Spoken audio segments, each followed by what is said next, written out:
Assalamualaikum warahmatullahi wabarakatuh. Perkenalkan, nama saya Aruli Aldiansyah dari kelas 10 RPLA. Di video kali ini saya ingin membahas sebuah topik mengenai basis data dan kecerdasan artificial atau AI. Di video ini kita akan menganalisis dan menjawab beberapa soal yang didapat. Oke, kita langsung mulai saja. Soal yang pertama yakni analisis entitas. Sebuah sistem AI dirancang untuk merekomendasikan buku di perpustakaan sekolah.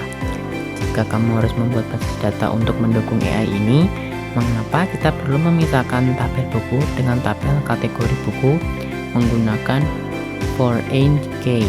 Jelaskan dampaknya terhadap akurasi data jika kategori hanya ditulis manual sebagai teks biasa di tabel buku.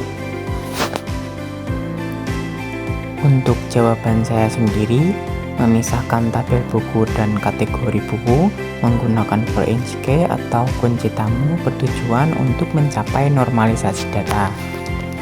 Untuk alasan pemisahannya, yakni agar tidak terjadi redundansi atau pengulangan data.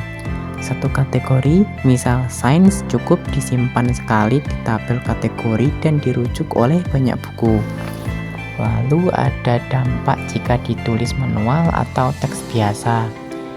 Inkonsistensi, seseorang bisa menulis sains, yang lain sains SCINC, atau salah ketik sains. AI akan menganggap ketiganya sebagai kategori yang berbeda. Lalu akurasi menurun saat AI diminta merekomendasikan buku sains.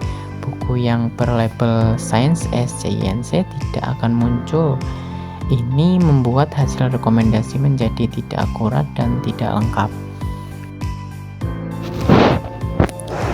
Lanjut ke soal yang kedua, yakni logika pengolahan data. Dalam sebuah basis data toko online terdapat ribuan data transaksi. Kamu diminta menerapkan pengolahan data untuk membantu AI mendeteksi kecurangan atau fraud detection. Logika query SQL seperti apa yang kamu gunakan untuk mencari pengguna yang melakukan transaksi tidak wajar dalam waktu singkat? Untuk jawaban saya sendiri, untuk mendeteksi transaksi tidak wajar dalam waktu singkat, misal lebih dari 5 transaksi dalam 1 menit oleh pengguna yang sama, kita bisa menggunakan logika group by dan having dikombinasikan dengan fungsi waktu. Di sini ada logika SQL-nya, dan query tersebut akan memfilter pengguna yang ngebut melakukan transaksi dalam jendela waktu yang sangat sempit yang biasanya merupakan indikasi aktivitas bot atau kartu kredit yang dicuri. Lanjut untuk soal yang ketiga, yakni penerapan AI pada data. Bayangkan kamu memiliki basis data berisi nama siswa, nilai ujian, dan jam belajar. Bagaimana konsep machine learning memanfaatkan data tersebut untuk memprediksi nilai siswa di masa depan?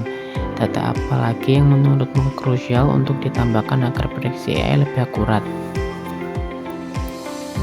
Untuk jawaban saya sendiri, konsep machine learning yang digunakan di sini adalah supervised learning, khususnya algoritma regresi. Cara kerja AI akan mempelajari pola hubungan atau korelasi antara jam belajar atau fitur dan nilai ujian. Jika polanya menunjukkan bahwa semakin tinggi jam belajar, maka nilai semakin naik. AI akan membentuk fungsi matematika untuk memprediksi nilai siswa baru berdasarkan jam belajarnya. Di sini juga ada dan tambahan agar akurat. Yang pertama, tingkat kehadiran. Ini untuk melihat konsisten siswa di kelas. Dan yang kedua, kualitas tidur dan kesehatan, karena kondisi fisik sangat mempengaruhi fokus. Dan yang ketiga, riwayat nilai sebelumnya, untuk melihat tren perkembangan akademik secara historis. Lanjut untuk soal yang keempat, yakni integritas data. Dalam basis data relasional terdapat aturan primary key. Analisislah apa yang akan terjadi pada sebuah algoritma AI yang sedang mempelajari pola belanja nasabah bank jika dalam basis datanya terdapat ribuan data duplikat akibat tidak adanya primary key yang kuat.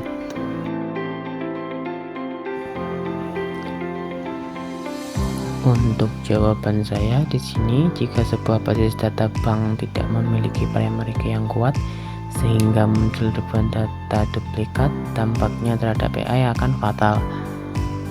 Yang pertama, overfitting pada data sampah. AI akan menganggap transaksi yang duplikat sebagai pola yang sangat penting karena sering muncul, padahal itu hanya kesalahan input.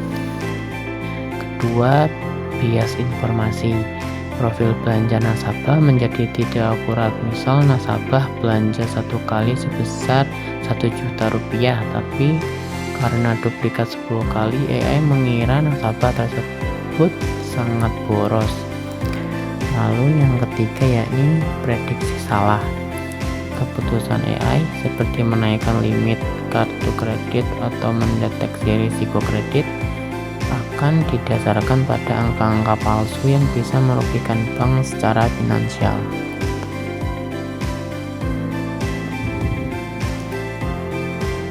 Oke, selanjutnya soal terakhir, yakni soal nomor 5, etika dan keamanan. Data yang diolah oleh AI seringkali bersifat sensitif. Jika kamu mengelola bisnis data pengguna aplikasi kesehatan, jelaskan langkah logis dalam pengolahan data, seperti anonimisasi atau enkripsi yang harus dilakukan sebelum data tersebut diberikan kepada model AI untuk dianalisis agar privasi pengguna tetap terjaga.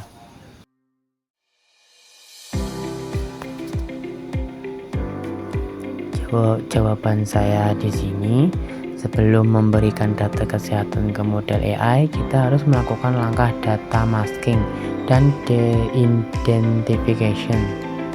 Yang pertama ada anonimisasi, yakni menghapus atau menyamarkan identitas langsung seperti nama, NIK, dan alamat. Misalnya Andi diubah menjadi user 001. Kedua, enkripsi, yakni mengubah data sensitif menjadi kode acak yang hanya bisa dibaca dengan kunci khusus. Ketiga, ada data aggregation, yakni alih-alih memberikan data individu, kita memberikan data dalam bentuk kelompok. Misal, rata-rata gula darah pria usia 40-50 tahun, sehingga identitas tunggal tidak bisa dilacak. Dan yang keempat, differential privacy, yakni menambahkan noise atau gangguan kecil pada data sehingga pola umum tetap terlihat, tapi data individu tetap rahasia.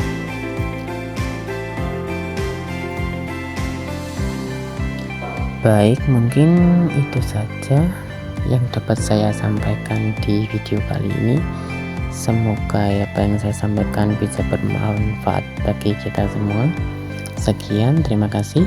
Wassalamualaikum warahmatullahi wabarakatuh.